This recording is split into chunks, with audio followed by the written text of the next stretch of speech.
व अन्य धार्मिक अल्पसंख्यक समाज के लोगों की अधिकांश मामलों में आए दिन खराब बयानी हो रही स्थिति का सवाल है। तो इस बारे में भी हमारी पार्टी का ये मानना है कि जब से केंद्र में खासकर बीजेपी के नेतृत्व की सरकार बनी है, तो तब से पूरे देश में, तब से लेकर अब तक पूरे देश में जो मुस्लिम या अन्य धार्मिक अल्पसंख्यक समाज के लोगों के साथ हर स्तर पर अब पहले से भी कहीं ज्यादा सोचेगा रवैया अपनाया जा रहा है। सचिव कमेटी की रिपोर्ट को तो अब इन्होंने ताला लगा के रख दिया है। इसके साथ ही अब ये लोग अपने जान माल व मजहब की सुरक्षा को भी लेकर हमेशा चिंतित दहशत में बने रहते हैं। इसके साथ साथ इस समय पूरे देश में सांप्रदायिक या कट्टरवादी ताकतों के मजबूत होने की वजह से अब आए दिन इन लोगों के ऊपर यहाँ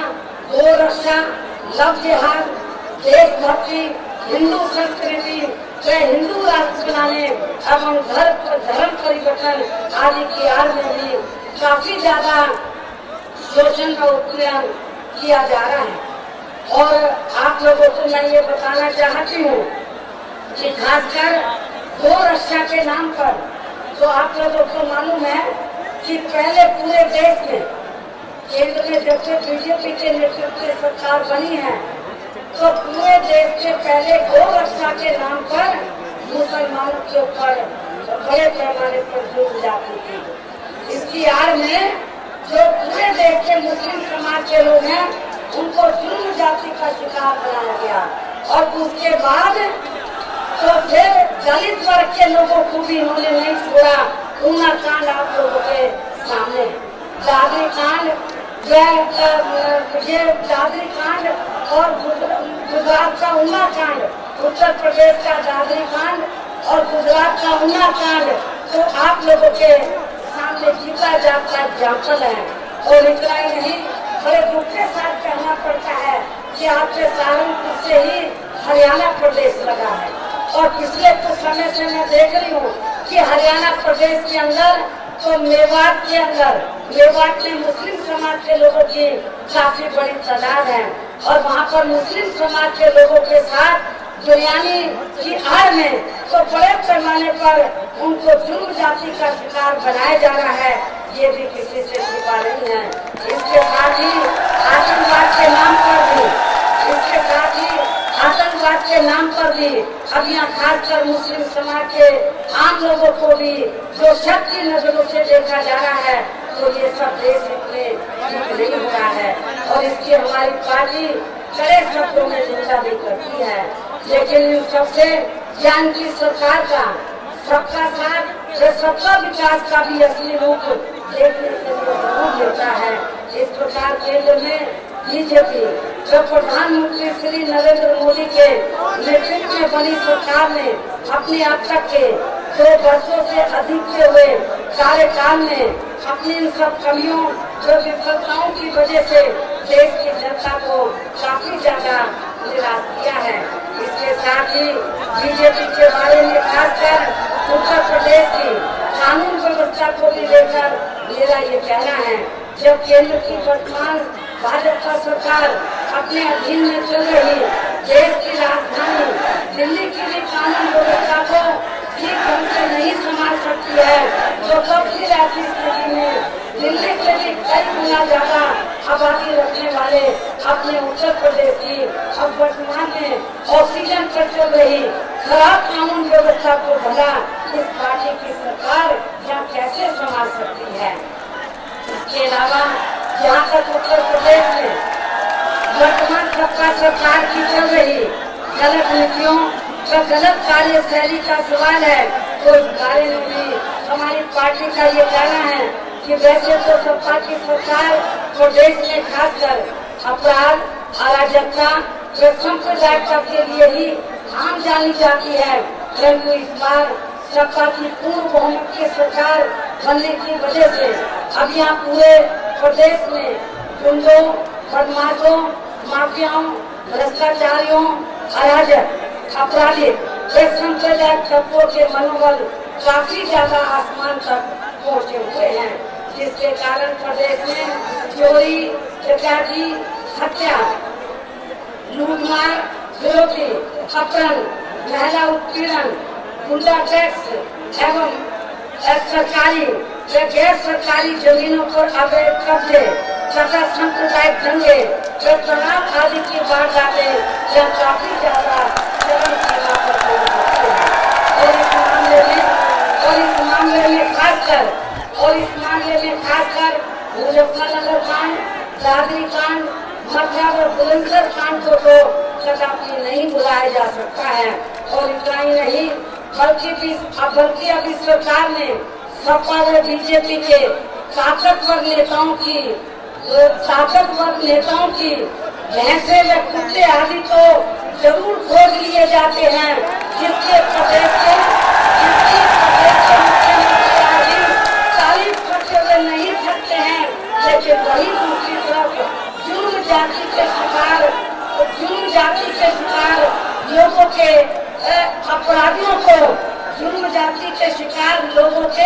अपराधियों को खोजना यहाँ के मुख्यमंत्री को काफी ज्यादा मुश्किल पड़ता है। ये भी सोचने की बात है। अर्थात जिस सरकार में इंसानों की नहीं बल्कि जानवरों की सुरक्षा पर ज्यादा ध्यान दिया जाता हो, तो उससे फिर आप लोग कैसी सरकार को लेकर जन्म ले सकते हैं। इसके साथ ही प्रदेश के मुख्यमंत्री के सामने ही उनका एक बड़ भोला वरिष्ठ मंत्री बाबा साहब डॉक्टर अम्बेडकर की उंगली को लेकर उनका अपमान करे और वे चुप्पी साधे रहे मुख्यमंत्री के सामने, तो इनकी सरकार का एक बड़ भोला वरिष्ठ मंत्री बाबा साहब डॉक्टर अम्बेडकर की उंगली को लेकर उनका अपमान करे और मुख्यमंत्री चुप्पी साधे रहे, तो इससे ये बात भी काफी हद तक जाहिर हो जाती है कि बाबा साहब डॉक्टर अम्बेडकर का अपमान खुद इनकी सहकारी यानी कि मुख्यमंत्री की सहकारी किया गया है। जबकि इन दोनों को ये मालूम होना चाहिए जो सपा सरकार का जो वरिष्ठ मंत्री जिसने बाबा साहब डॉक्टर अम्बेडकर के बारे में जो कुछ बोला है,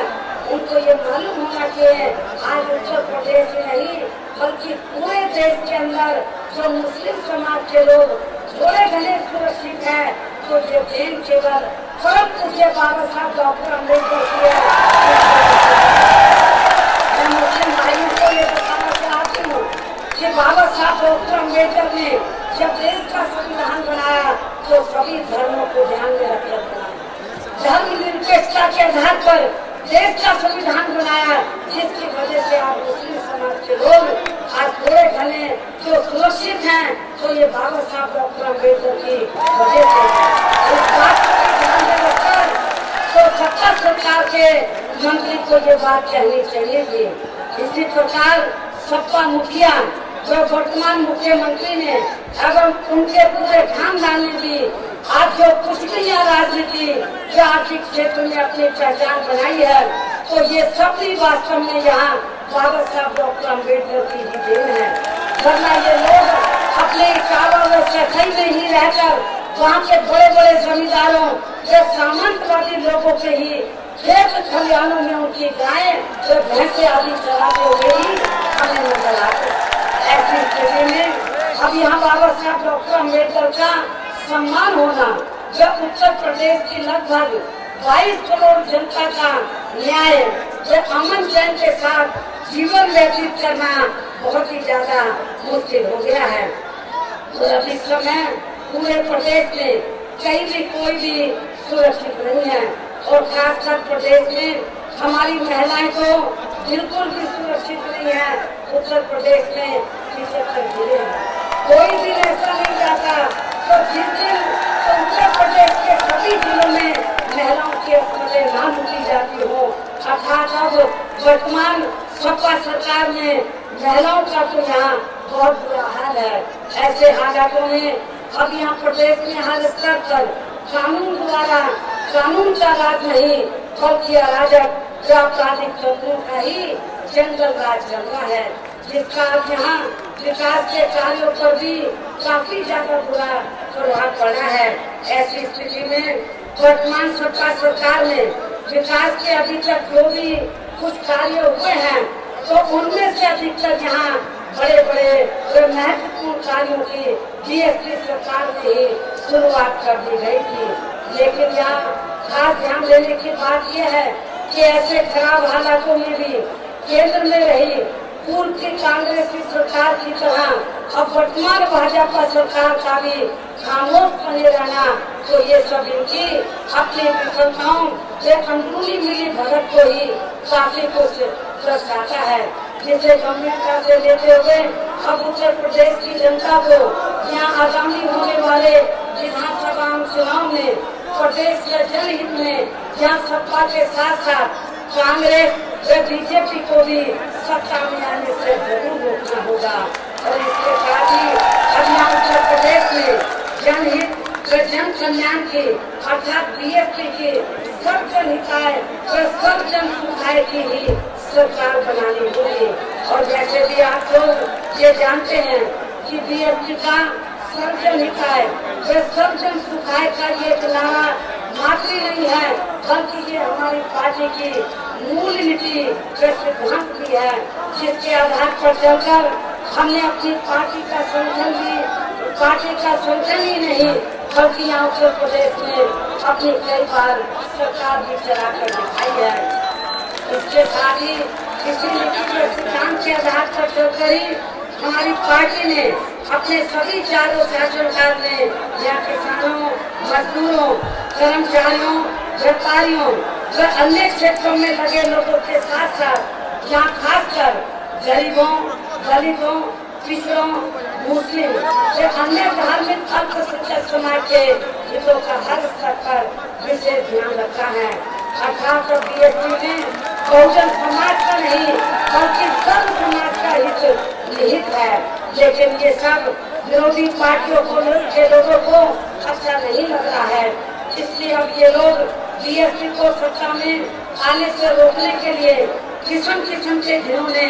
षड्यंत्र में हथकंडे इस्तेमाल कर रहे हैं। और इस संबंध में तो कहने से पहले मैं बीएसपी के बारे में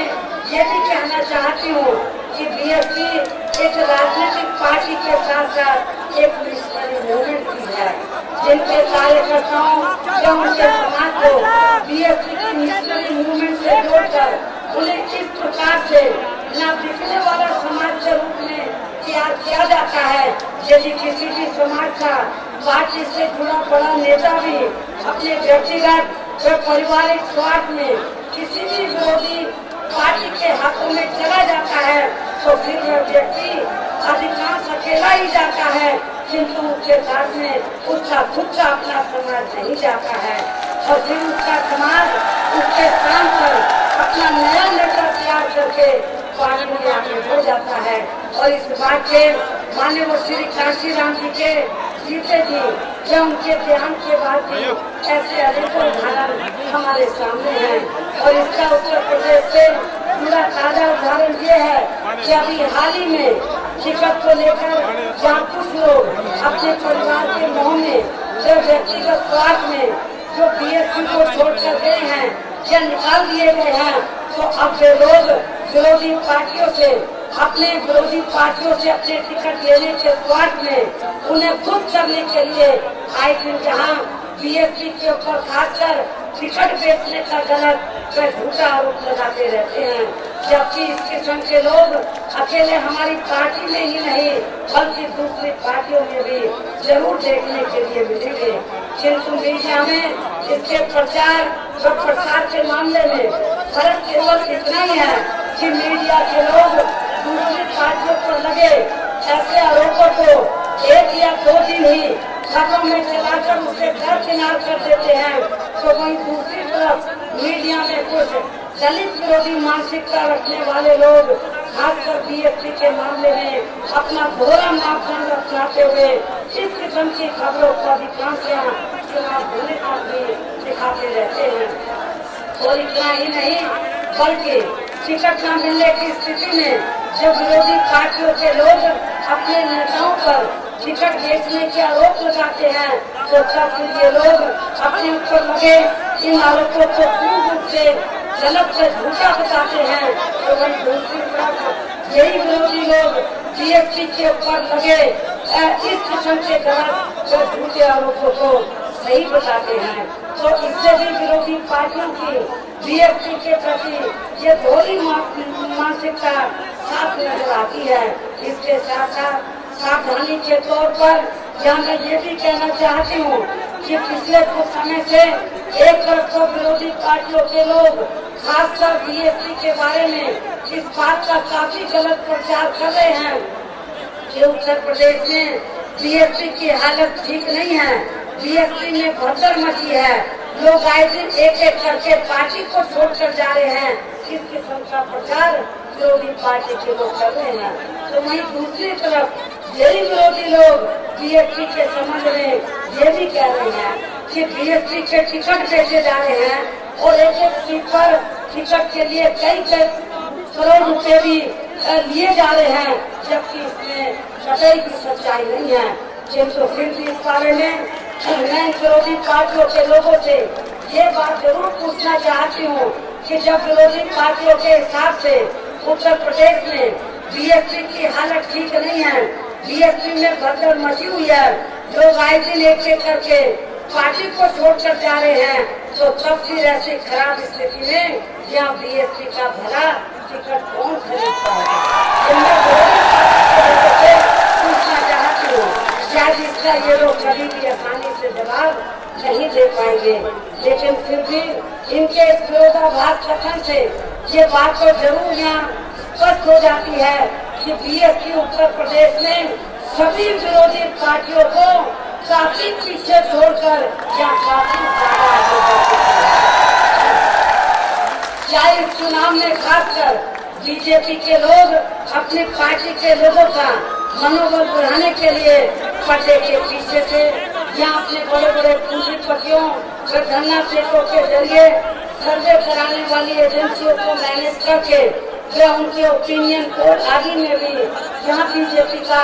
मुकाबला समाजवादी पार्टी से जबरन क्यों न फर्जी दिखाते रहे, और साथ ही इसी सर्वे में ये लोग केंद्र की अपनी सरकार के कार्यों को भी जबरदस्ती ज्यादा नंबर क्यों ना दिखाते रहे। और वैसे भी इनका ये ड्रामा प्रदेश में विधानसभा के आम चुनाव होने तक किसी न किसी रूप में जरूर चलता रहेगा, जिससे प्रदेश की जनता को कतई भी गुमराह नहीं होना है। इसके साथ ही यहाँ मैं ये भी कहना चाहती हूँ कि देश के राज्यों में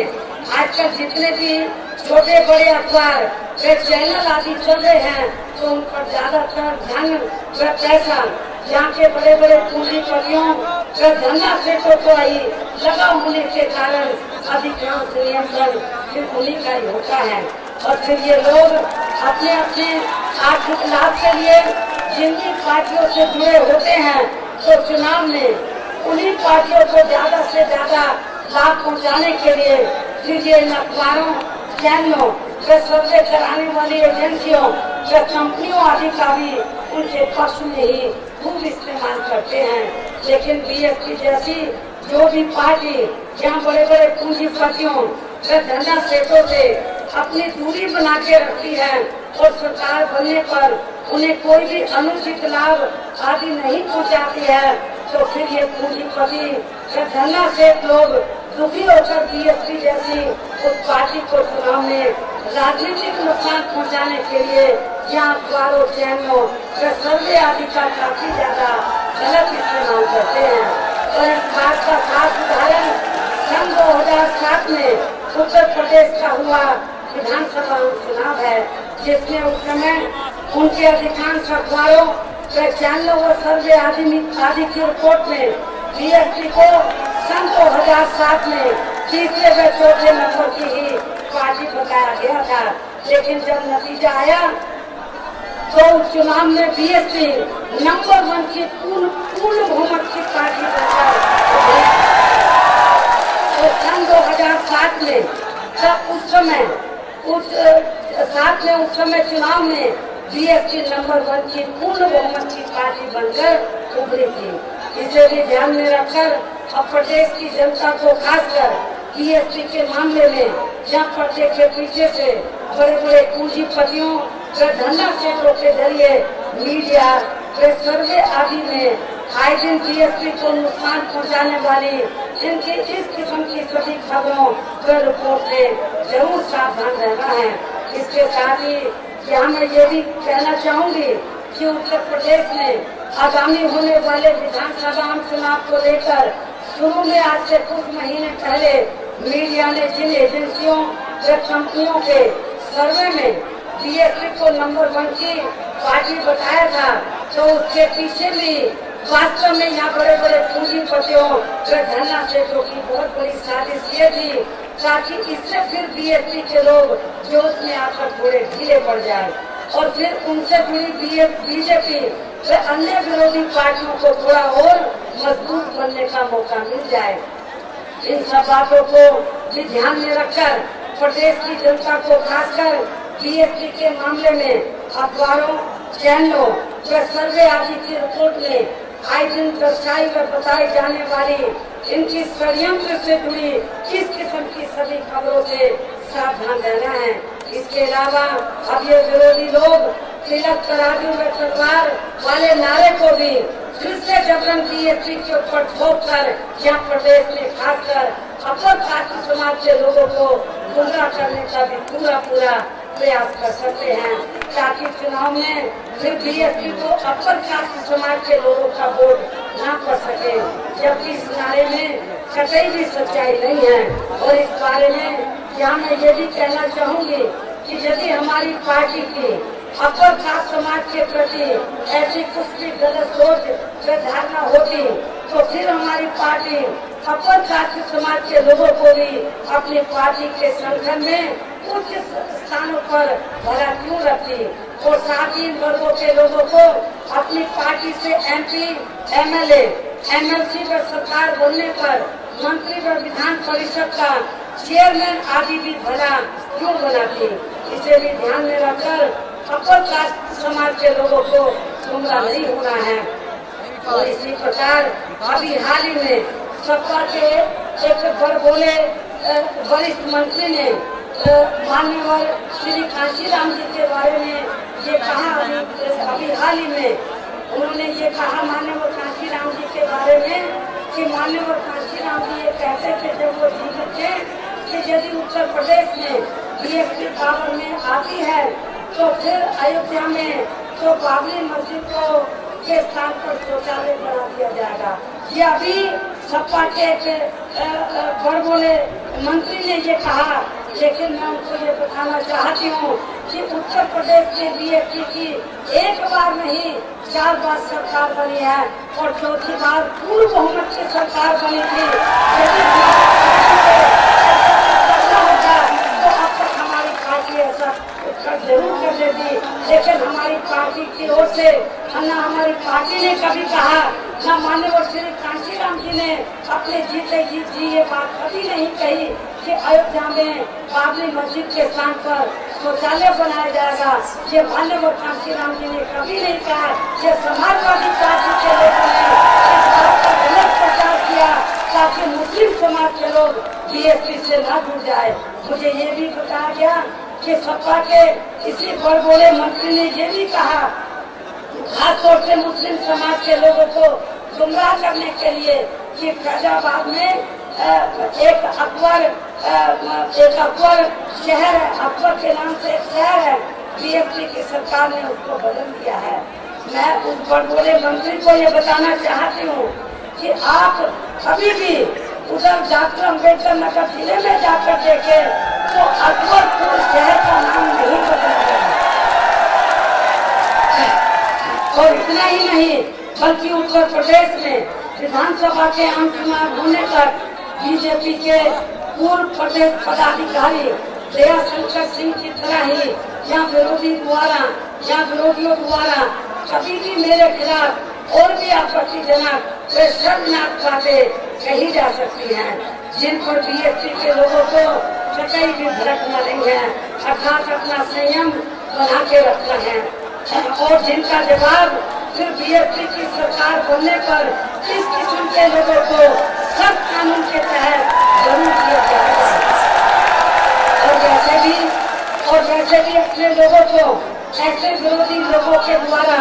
बीएसपी के सर्वोच्च नेतृत्व के प्रति कई जाने वाले उनकी अनाप शनाप भाषा के आरोपों को उस कहावत की तरह ही मानकर चलना चाहिए जैसे आसमान पर फूकने से अपना खुद का ही चेहरा गंदा होता है और फिर आसमान पर उसका कोई भी फर्क नहीं पड़ता है, अर्थात कि अपनी जगह ऊंचाइयों पर ही बना रहता है। इसके साथ ही केंद्र की बीजेपी जो उत्तर प्रदेश की सत्ता की सरकार अपनी कमियों जो विफलताओं पर से खासकर उत्तर प्रदेश की जनता का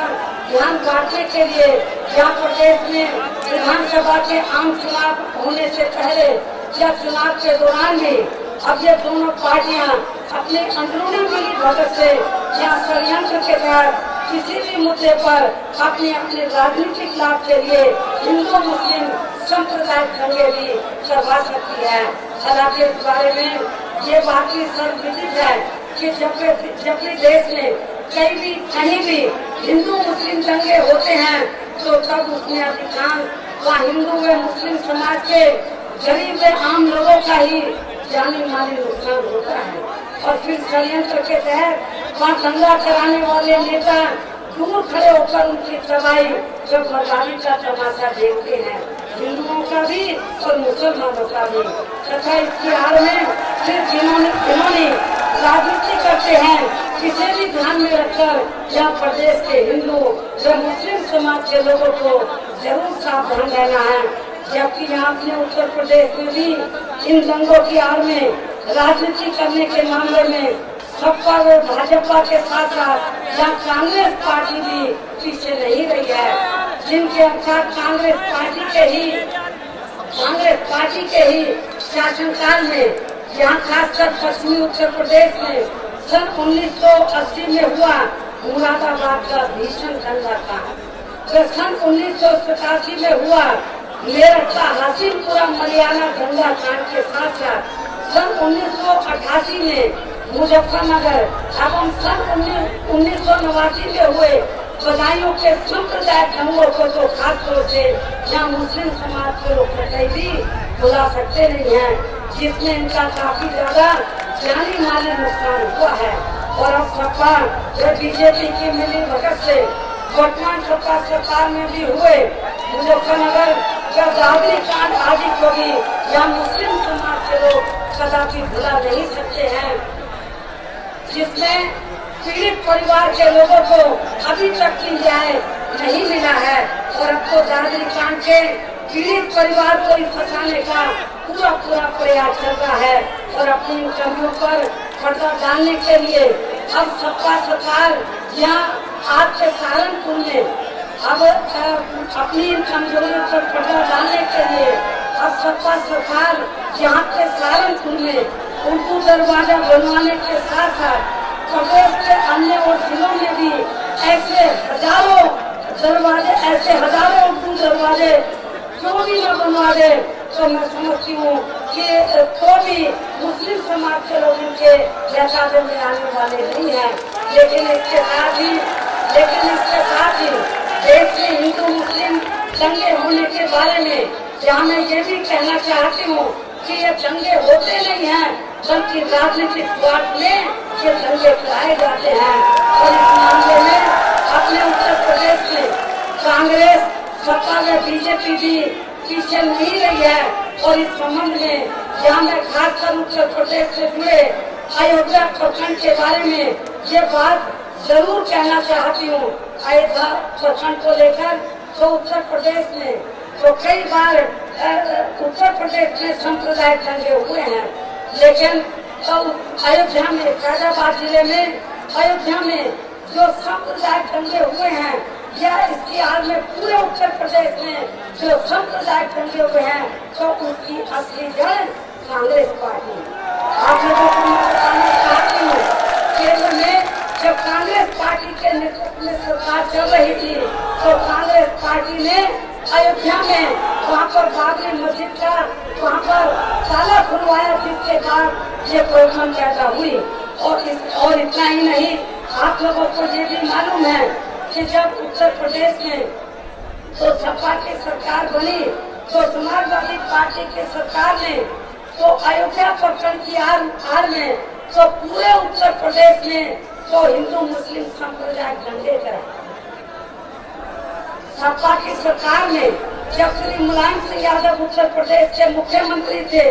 तो इसी अयोध्या प्रकरण की आड़ में पूरे उत्तर प्रदेश में संप्रदाय दंगे हुए, और जिसमें पश्चिमी उत्तर प्रदेश में मुस्लिम समाज के लोगों को काफी ज्यादा नुकसान पहुंचा था। ये भी मुसलमानों को नहीं भूलना चाहिए। और इतना ही नहीं, भारतीय जनता पार्टी के बारे में भी आप लोगों को मालूम है कि जब केंद्र में बीजेपी के नेतृत्व में सरकार चल रही थी, तो उस समय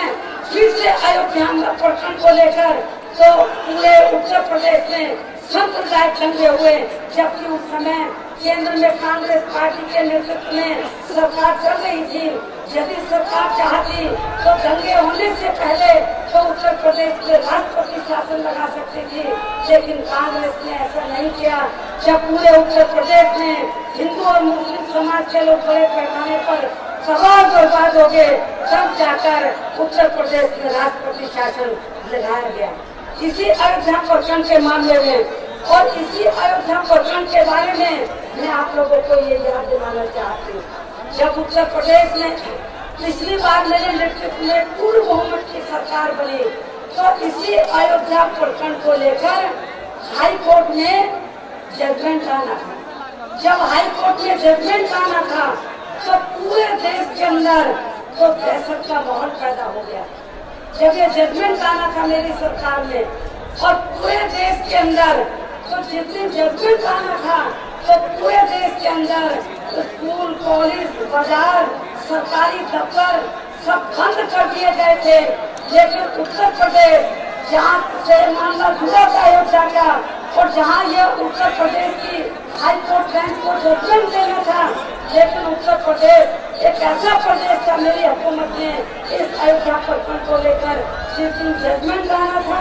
मैंने कोई कॉलेज स्कूल बंद होने नहीं दिए, मैंने सरकारी दफ्तर बंद नहीं होने दिए, और लखनऊ हाई कोर्ट की बेंच ने जो भी जजमेंट दिया, लेकिन पूरे उत्तर प्रदेश में मैंने अयोध्या प्रकरण को लेकर कहीं पर भी दंगा नहीं होने दिया था, और ये भी किसी से धोखा नहीं है। जबकि उस समय केंद्र में कांग्रेस पार्टी के नेतृत्व में सरकार चल रही थी, हमने स्पेशल फोर्स मांगी, कांग्रेस पार्टी की सरकार ने हमको फोर्स नहीं दी। हमारे पास जो छोटे मोटे साधन थे, उसी से ही हमने उत्तर प्रदेश में अमन चैन को कायम रखा। और मैं मुस्लिम भाइयों को ये बताना चाहती हूँ, केंद्र में चाहे बीजेपी के नेतृत्व में सरकार चल रही हो, लेकिन ये मामला माननीय सुप्रीम कोर्ट में लंबित पड़ा है। हमारी पार्टी कटिबद्ध है, जब तक सुप्रीम कोर्ट का कोई फैसला नहीं आता है, हमारी पार्टी अयोध्या में कोई भी जबरन काम उधर नहीं होने देगी। ऐसे हालातों में यहाँ मुस्लिम समाज के लोग अब अपना हित बीएसपी में सुरक्षित होते हुए देखकर अब इस पार्टी में ही काफी ज्यादा तेजी से जुड़े हैं, जिन्हें रोकने के लिए खासकर कांग्रेस व सपा के लोग इन्हें गुमराह करने का भी पूरा प्रयास कर रहे हैं। इससे भी मुस्लिम समाज के लोगों को जरूर सावधान रहना है। इसलिए अब मेरा यही कहना है कि उत्तर प्रदेश की जनता को विरोधी पार्टियों के इन सभी षड्यंत्रों व हथकंडों से सावधानी बरतते हुए इन्हें या धर्म या जाति से ऊपर उठकर प्रदेश के अपने हित में बीएसपी की ही सर्वजनिताएं व सर्वजन सुखाए की सरकार बनानी होगी। लेकिन मैं प्रदेश की जनता को ये भी विश्वास दिलाना चाहती हूँ कि उत्तर प्रदेश में बीएसपी के सरकार बनने पर हमारी सरकार द्वारा सर्वप्रथम या हर स्तर पर व्याप्त अराजक जंगल राज को खत्म करके यहाँ कानून द्वारा कानून का राज कायम किया जाएगा।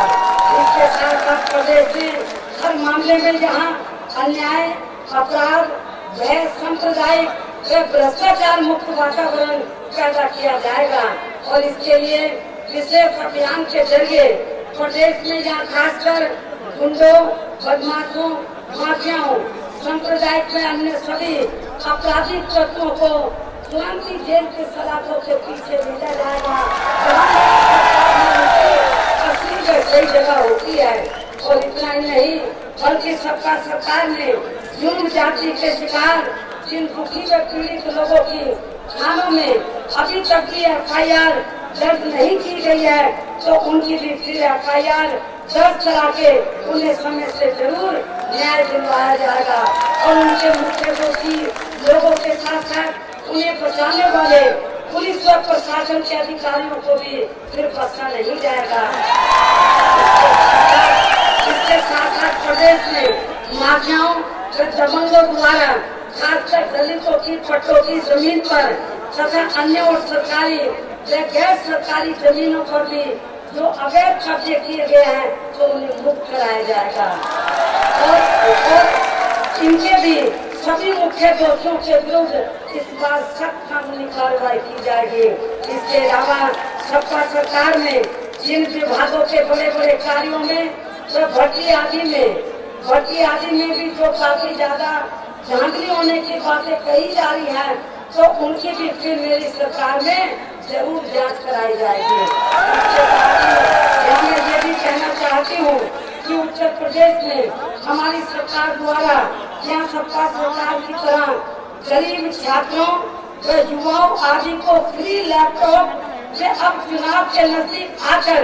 इन्हें दिए जाने वाले मोबाइल आदि भी फ्री में नहीं दिए जाएंगे,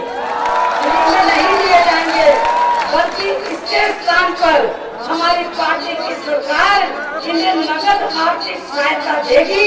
ताकि फिर ये लोग अपने हिसाब से अपनी बात इसी प्रकार प्रदेश में सबका सरकार की तरह बेरोजगार लोगों को यहाँ बेरोजगारी भत्ता आदि देने का भी हवाई नाटक नहीं करेगी, बल्कि हमारी सरकार द्वारा उन्हें सरकारी या गैर सरकारी क्षेत्रों में स्थायी रोजगार उपलब्ध कराने का भी सार्थक प्रयास किया जाएगा। और ऐसा हमने बिना भ्रष्टाचार के अपनी सरकार ने करके भी दिखाया है। पश्चिमी यूपी के लोगों को मालूम है कि जब उत्तर प्रदेश में मेरी सरकार थी तो मेरी सरकार ने पुलिस महकमे में काफी बड़ी भर्ती की थी, लेकिन किसी से भी एक रुपया मैंने अधिकारियों को नहीं लेने दिया था। और आगे भी मेरी सरकार ने बिना भ्रष्टाचार के ईमानदारी बड़े पैमाने पर भर्ती की जाएगी। इसके साथ साथ यहाँ मैं ये भी कहना चाहूँगी कि वर्तमान सरकार द्वारा जातिगत व राजनीतिक भेद की भावना से प्रदेश में जिन जिलों, योजनाओं या पार्कों आदि के नाम बदल दिए गए हैं तो उन्हें भी फिर जरूर बहाल किया जाएगा। और इतना ही नहीं बल्कि प्रदेश में सर्व समाज में से खासकर गरीबों, दलितों, पिछड़ों, मुस्लिम या अन्य धार्मिक अल्पसंख्यक समाज के लोगों के साथ ही महिलाओं, छात्रों, युवाओं, बुजुर्गों, मजदूरों, कर्मचारियों, किसानों, छोटे व्यापारियों या अन्य क्षेत्रों में लगे लोगों की सुरक्षा एवं उनके हितों का हर स्तर पर विशेष ध्यान रखा जाएगा। और इसके साथ ही प्रदेश में खासकर बिजली, पानी, स्वास्थ्य व अन्य और रोजमर्रा की सभी जरूरतों को भी समय पर जरूर पूरा कराया जाएगा। इसके अलावा बीजेपी की सरकार में वर्तमान सरकार की तरह विकास का लाभ केवल एक विशेष जाति, एक क्षेत्र के लोगों को नहीं बल्कि प्रदेश के सभी क्षेत्रों व सभी वर्गों के लोगों को बिना कोई भेदभाव व पक्षपात के एक ही समान दिया जाएगा। और इस मामले में खासकर प्रदेश के गरीबों, दलितों, पिछड़ों, मुस्लिम एवं अन्य धार्मिक अल्पसंख्यक समाज के लोगों के हितों के साथ साथ या अति पिछड़े हुए क्षेत्रों को भी विकसित करने की तरफ प्राथमिकता के आधार पर पूरा ध्यान दिया जाएगा। इसके साथ साथ कांग्रेस व बीजेपी की सरकार की तरह विकास एवं उत्थान अधिकांश यहाँ बड़े बड़े पूंजीपतियों जो धरना से टोकन नहीं होगा और ना ही उनके हिसाब से चयनित किए गए क्षेत्रों को पहले विकसित किया जाएगा, बल्कि उसके स्थान पर विकास के उत्थान या गरीब आम लोगों का तथा पिछड़े हुए क्षेत्रों का ही प्राथमिकता के आधार पर किया जाएगा। और इस बारे में आप लोगों को ये भी मालूम है कि जब उत्तर प्रदेश में बीएसपी की सरकार थी, तो जब हमारी सरकार ने यहाँ पश्चिमी यूपी में खासकर सहारनपुर व मेरठ मंडल एवं बिजनौर जिले के सभी पिछड़े हुए क्षेत्रों के साथ साथ यहाँ के लोगों के हितों का भी हर मामले में वे हर स्तर पर पूरा ध्यान रखा था। इसके साथ ही इन दोनों मंडल के संबंधित जिले के लोगों की स्थानीय समस्याओं को भी गंभीरता से लेते हुए हमारी सरकार ने जहां खासकर सहारनपुर को मंडल का दर्जा देने के साथ साथ इन दोनों मंडल आदि में कई नए जिले तहसीलें व ब्लॉक आदि भी बनाए गए। इसके साथ साथ जनहित व जन कल्याण की योजनाओं के जरिए यहाँ शहरों व कस्बों व देहातों को भी काफी विकसित किया है और साथ ही यहाँ बिजली, पानी, स्वास्थ्य व अन्य और रोजमर्रा की सभी जरूरतों को भी काफी हद तक पूरा किया है। इसके अलावा देश की राजधानी दिल्ली से पूरी तरह से जुड़े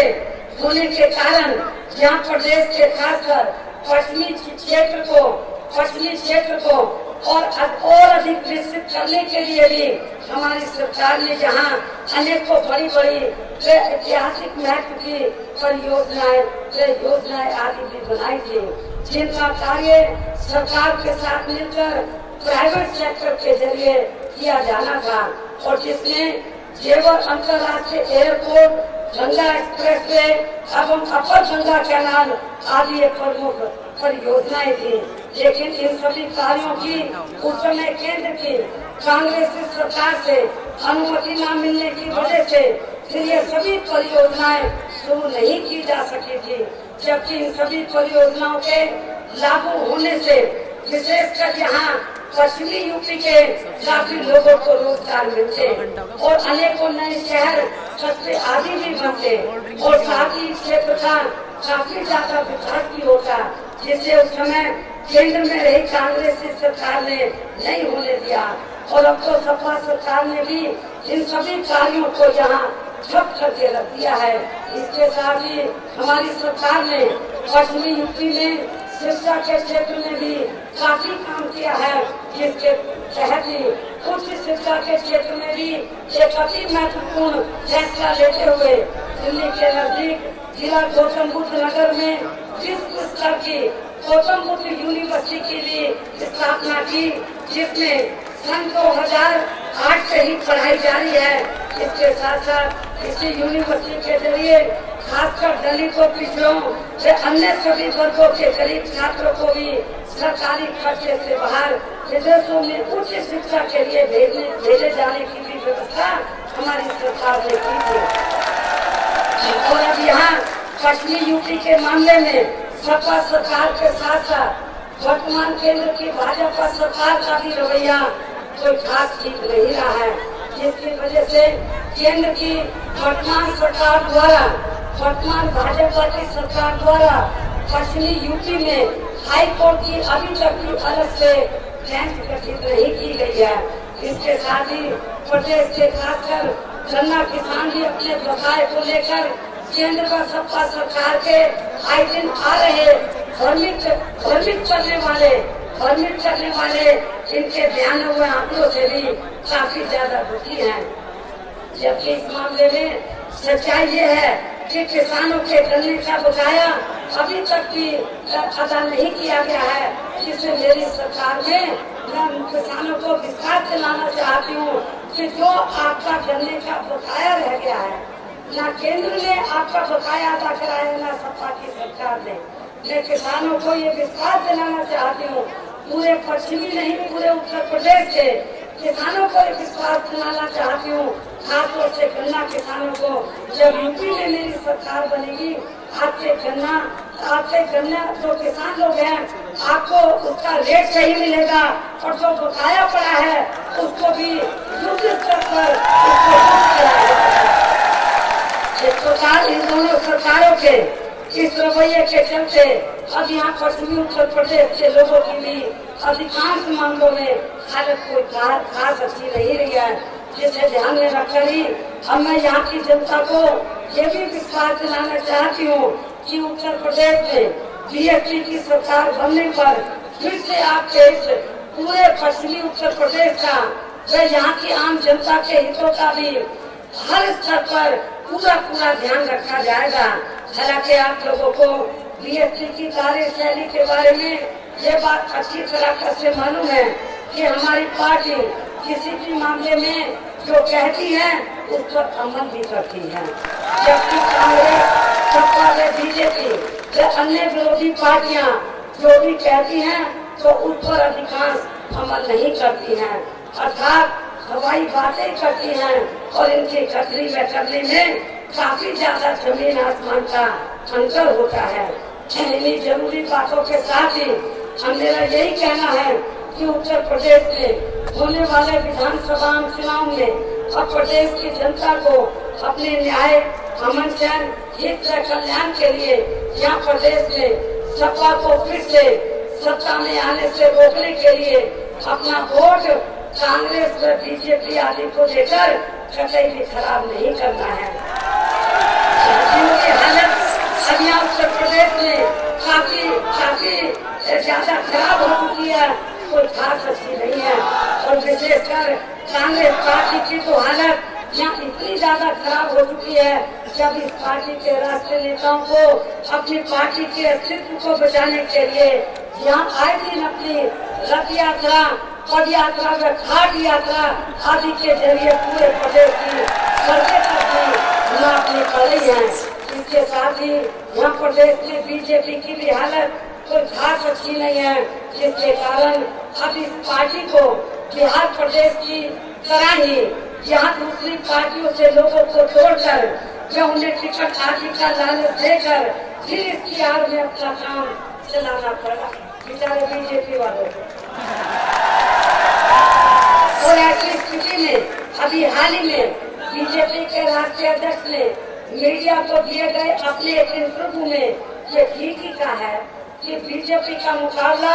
अब यहाँ सत्ता से ही होगा, अर्थात इनके कथन से ये बात तो काफी हद तक स्पष्ट हो चुकी है कि उत्तर प्रदेश में यहाँ बीएसपी की ही सरकार बनने वाली है, पहले नंबर की पार्टी है, और अभी चुनाव में बीजेपी में सत्ता का मुकाबला केवल यहाँ दूसरे व तीसरे नंबर पर ही आने के लिए होगा।